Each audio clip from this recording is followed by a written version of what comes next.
శ్రీరామ్ గౌడ్ ఒక్క నిమిషమే మాట్లాడాలి, టైం అయిపోయింది. సభాధ్యక్షులు అన్న అంబల నారాయణ గారికి, అదేవిధంగా నేడు సర్దార్ సర్వాయి పాపన్న గారి గొప్ప చరిత్ర తెలుసు మనకు, వారి వీరోచిత పోరాటం తెలుసు, వారి వల్ల బహుజన జాతి ఎలా జాగృతమైందో, ఏ విధంగా రాజ్యాధికారం పొందిందో అది కూడా మనందరికీ తెలుసు. అదేవిధంగా ఆయన రూట్లో మనం వెళ్ళాలి తప్ప, సరే రాజకీయ పార్టీలు కాంగ్రెస్ బీజేపీ టీఆర్ఎస్ వాళ్ళ వ్యక్తిగత కారణాల వల్ల పోతారు, కానీ కొంతమంది కుల సంఘాలు పెట్టుకొని పాపన్న పేరు చెప్పుకోనో లేకపోతే ఇంకో పులే పేరు చెప్పుకోనో అగ్రకుల ఆధిపత్య నాయకులకు వస్తాదు పలకడం అంటే అది ఏ విధంగా ముందుకు పోవాలనో మనందరం తెలుసుకోవాల్సిన అవసరం ఉంది. అదే విధంగా అనేక మంది కుట్రలు చేస్తుంటారు.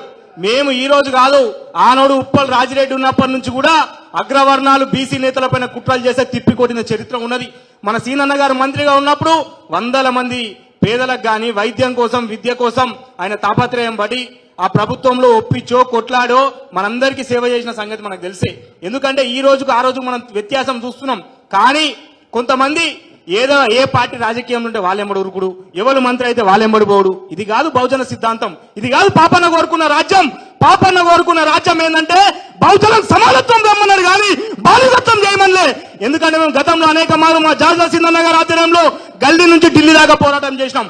అనేక మంది ఆ రోజు ఈటల రాజేందర్ గారు అయితే ఉంది, ఎల్ రమణ గారు అయితే ఉంది, నాగార్జున సాగర్ లో నోముల భగత్ గారు అయితే ఉంది. మేము సిద్ధాంతానికి కట్టుబడి ఉండి బీసీల కోసం కొట్లాడిన తెగించి కొట్లాడిన శక్తి మన బీసీ సంఘానికి ఉందని చెప్పి సభా వేదిక ద్వారా తెలియజేస్తూ, అదే విధంగా రాష్ట్రంలోనైనా దేశంలోనైనా ఈ రోజుల్లో ముఖ్యమంత్రి అయినా పోయిన ముఖ్యమంత్రి అయినా ఎవడైనా మా బీసీల జోలికొస్తే ఖచ్చితంగా బిడ్డ చెప్తున్నాం, ఈట్ కా జవాబ్ కంపల్సరీ పత్తర్ సే హోగా.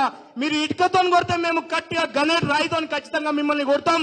ఏడ కూడా పదవుల కోసమో పైరవీల కోసమో పైర్ల కోసమో కాంప్రమైజ్ అయ్యే రక్తం మా గౌడ జాతిలో మా బీసీ జాతిలో లేదురా బిడ్డ అని చెప్పి ఈ సభలో తెలియజేస్తూ, ఖచ్చితంగా ఎందుకంటే మహబూబ్నగర్ జిల్లా ఒక ఎర్ర సత్యం తర్వాత ఎవరైనా నిలబడ్డారు దమ్ము ధైర్యంతో. ఆయన తలుచుకుంటే ఏదో పదవి తెచ్చుకుంటుండే, లేదా మీలాగా లాలుచి పడితే ఈరోజు ఎంపీ కూడా అవుతుండే. కానీ కట్టుబడ్డ సిద్ధాంతానికి, నమ్మిన సిద్ధాంతానికి కట్టుబడి ఉండి కూడా ఏదైనా సరే మీరందరూ అనుకుంటారు పదవి పోయింది, ఏమైందన్న లోటపీస్ పదవి. ఆయన పదవి లేనప్పుడే ఉద్యమం చేసింది కదా, ప్రాణాలకు తగ్గించి తెలంగాణ ఉద్యమంలో పోరాడింది కదా, ఆ రోజు ఏ పదవి ఉందని కొట్లాడిండు, సకల జనుల సమ్మె నడిపింది కదా. రాబోయే రోజుల్లో బహుజన రాజ్యాధికారానికి కానీ రాబోయే బీటలు వేసే చరిత్ర తీసుకుంటాడు. ఎక్కడ కూడా కాంప్రమైజ్ కాదు. మేమందరం ఉన్నామన్నా, సంఘాలు ఉన్నాయి, అన్ని ఉన్నాయి, నీకు చరిత్ర ఉంది. లారీ సంఘం పెట్టించినావు, ఇసుక సంఘం పెట్టించినావు, కూలీ సంఘం పెట్టించినావు, లక్షల వేల సంఘాలు పుట్టించిన చరిత్ర నీకుంది.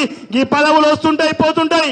పక్కా లోకల్ పక్కా షేర్ కభీ భీ షేర్ హోగా, జుకేగా నై నా డరేగా నై. ఈ అవకాశం ఇచ్చిన పెద్దలందరికీ పేరు పేరున ధన్యవాదాలు. చివరిగా